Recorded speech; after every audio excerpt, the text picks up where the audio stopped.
What is up, my friends? You are very welcome along to our new and improved player ratings here on Anfield Agenda. Anybody that joined us for the match reaction knows that you guys also had an opportunity to submit your scores for the player rating. So what we're going to do is go through all the players, the substitutes and the manager, giving them a score out of 10. And of course, I'm going to be comparing my score with your scores. Your scores are going to appear in the top right-hand corner of each of the player images, mine in the big box right in front of them.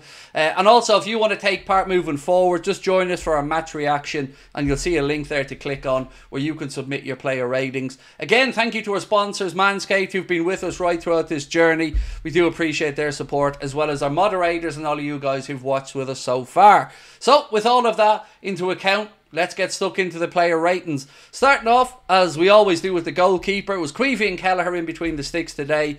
Nothing that Caoimhín could do about that goal. It was more a case of the two defenders not picking up Jackson. It was a good finish from him. But on top of that, in testing conditions, I thought that Caoimhín Kelleher did very well today. I've gone and given him a score of 8. What have you got? A 7 out of 10. So I've got a little bit more generous. Now, just a reminder, I haven't yet seen your score, so I don't know if you're going to be simpatico with me or if you're going to be thinking very differently. On Kelleher, I've gone 8, you've gone 7. Let us know your thoughts in the comment section. Next up, it is Trent AlexanderArnold. Was taken off on about the 78th, 79th minute mark. Joe Gomez came on. And one thing I want to say about Trent today is, it's time for Roy Keane to shut up. It's time for any of the lazy tropes about Trent not being able to defend to stop. Because once again today, he showed he can defend and defend admirably, as he has done right throughout the start of the Arne Slot era. I've no problems with him being substituted with 10 to go. Rest them up. Bigger games, or more games I should say, to come this week. So Trent getting a breather, I've no issues with that. Today, I thought he did very, very well out there on the pitch. So I've gone and given Trent a score of 7. You guys have gone a little bit higher. You guys have given Trent a score of 7.3. But either way, this narrative and lazy takes from Keane and the rest of them clowns in the media who say he can't defend needs to stop. Right, Ibrahim Konate. Again, really good display from Ibu. I think he picked himself up a booking, if I remember correctly, but then again, who didn't pick up a booking out there today with John Brooks? And him and Van Dijk took everything that Chelsea could throw at them. Defended well from set piece after set piece. Chelsea had more corners, free kicks in and around the box.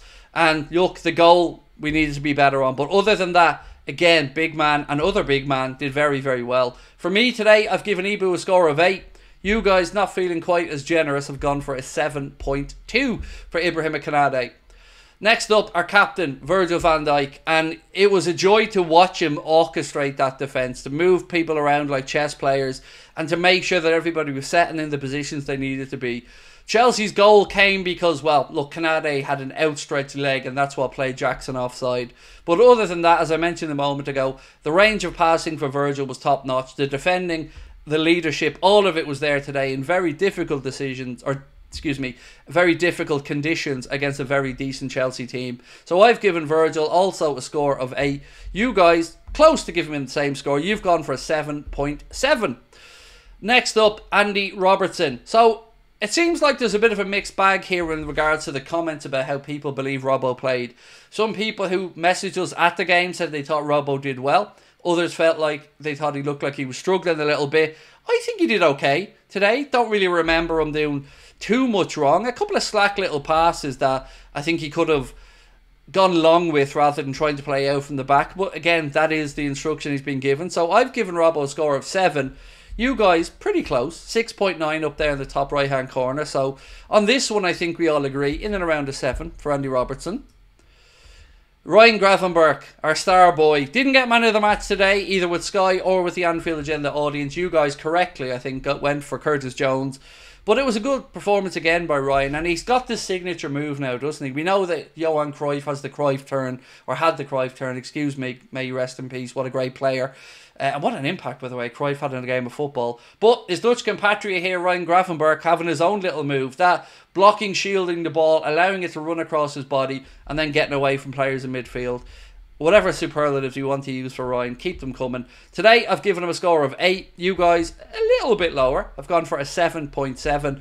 If you don't agree, or you think we've been too harsh, let us know in the comment section below. I don't know how we could be too harsh though on that one. Next up, Curtis Jones, the man of the match. goal scorer, winner of the penalty, almost winner of another penalty. And look, yes, at times Curtis Jones does take a touch too many or a little bit too long on the ball. But let's give him his flowers today. He was absolutely brilliant out there. Ran his socks off. Was involved in everything good we did in the final third. And thoroughly deserving of his man of the match performance. Or man of the match accolade. I've given him a score of 9. You guys right there with me have gone for an 8.9. So I think we're in agreement on Curtis today. Dominic Solanke. And he was the weekly scapegoat, as I like to say. Because once again, as soon as the game ended, people were going in and down the chat. And I don't get it. He might not have been at his best today. And there might be things that he's doing that frustrate us at times. But his effort and his work rate, his pressing, it's all there every week. If he can add the finishing touches on, he goes from being a 7 or 8 out of 10 every week to a 10 out of 10. And I think it'll come. He's only 23 years of age, I believe. And I think he'll continue to evolve under Arne Slot. But competition is now there for places. When McAllister's fully fit again, Jones is breathing down the neck there of Dominic Solanke. So today I've given Dom a score of 7. You guys have gone a little bit lower and gone for a 6.4. Now the great man, Mohamed Salah, ice in his veins for the penalty, sent Sanchez the wrong way, buried it, and his assist for Curtis Jones. Well, let's be honest, that's where the goal came from. Yes, Curtis did well to control it and then stab it past Sanchez, but the vision and the execution of that from Mohamed Salah was simply sensational. There's nothing this man can't do. I think he's only one behind Robbie Fowler now in the Premier League all-time goal-scoring charts, level with Jermaine Defoe. Just a class act, and again, reiterating why many of us Liverpool fans hope and want Mo to be given a new deal at the club. So today, I've given Mo a score of 9. You guys, again, not too far behind, a little bit less. You've gone for an 8.5. On to Cody Gakpo. I guess the big question here is, did he take his opportunity? Got the start today from Arne Slot in place of Luis Diaz. I think I can understand the decision. I went for the same myself. But did he take his chance? No, I don't feel he did. Not that he did anything particularly wrong, but I don't think he's done enough to dislodge Luis Diaz from the starting berth on the left for me in the big game. So, decent display from Cody. I've given him a 7. You guys, a little bit lower. I've gone for a 6.7. And again, we'd love to know your thoughts in the comments on that one. Diogo Jota, very difficult to give a score here, in all honesty. He was on for about 29-30 minutes before eventually the foul that was only a yellow, according to the officials, even though yesterday Saliba's was a red. But anyway, that meant that Diogo was carrying a niggle and he wasn't able to continue. Went straight down the tunnel as well. So now Darwin's going to get his chances. He's going to get his opportunities. If Jota's out for a few weeks, and we don't know as of yet, by the way, when we get confirmation, we will let you know. But it's a chance for Darwin, and let's hope he takes it. So Diogo today, I've gone for a 6 because I found it difficult to give him a score. You guys have gone for a 6.1. So I think we're all on the same wavelength there. Darwin Núñez, I think he did very well today when he came on. I was worried he was going to get himself sent off. I won't going to lie to you. But I thought he fought hard, worked hard, made clever runs. And it's positive signs from Darwin today. So I've given him an 8 for his cameo from the bench. I say cameo, it was a full hour. You guys have gone a little bit lower with a score of 7.1. But either way, I hope we can all agree. Impressive stuff from Darwin when he came off the bench. Luis Diaz, I think when he came on, you could see the excitement. Going past players for fun, getting shots away. He's just exciting to watch, isn't he? And I fully expect him to start at the Emirates next week. What happens against Leipzig in midweek, we'll wait and see. But today, I thought it was the right decision when Arne made it to bring him on. And I think he did well when he came on. So I've gone for a 7. The Anfield Agenda viewers with a 6.9. So, Alexis McAllister. Obviously disappointing not to see him in the starting 11. But when he came on, he did what he had to do. Still had time to get a booking, by the way. Had to? I don't know what had to is. What he had to do. Still had time to get a booking because John Brooks wasn't allowing somebody to not be booked today. Everybody had to be booked. And also got some good blocks in as well. So I thought he did his job when he came on. Giving him a score of 7. You guys a little bit lower with a 6.6. Now we come on to Joe Gomez. I thought this was a very good substitution from Arne.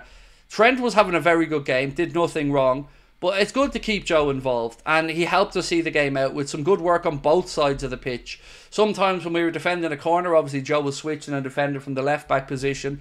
But I thought he was really good when he came on. And certainly, as always with Joe, you never really have any qualms when he comes on the pitch because you know he's a good solid pro. So today, I've given him a 7. And look at that. You guys exactly the same with a score of 7. And finally, Arne Slot.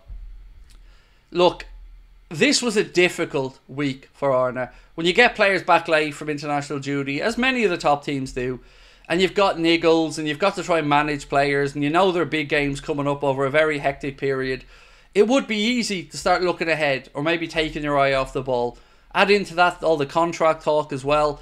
I think he's done really well. Very impressive since he's come in. It was good to see him get a little bit animated on the sidelines today when he was getting annoyed at the referee's decisions.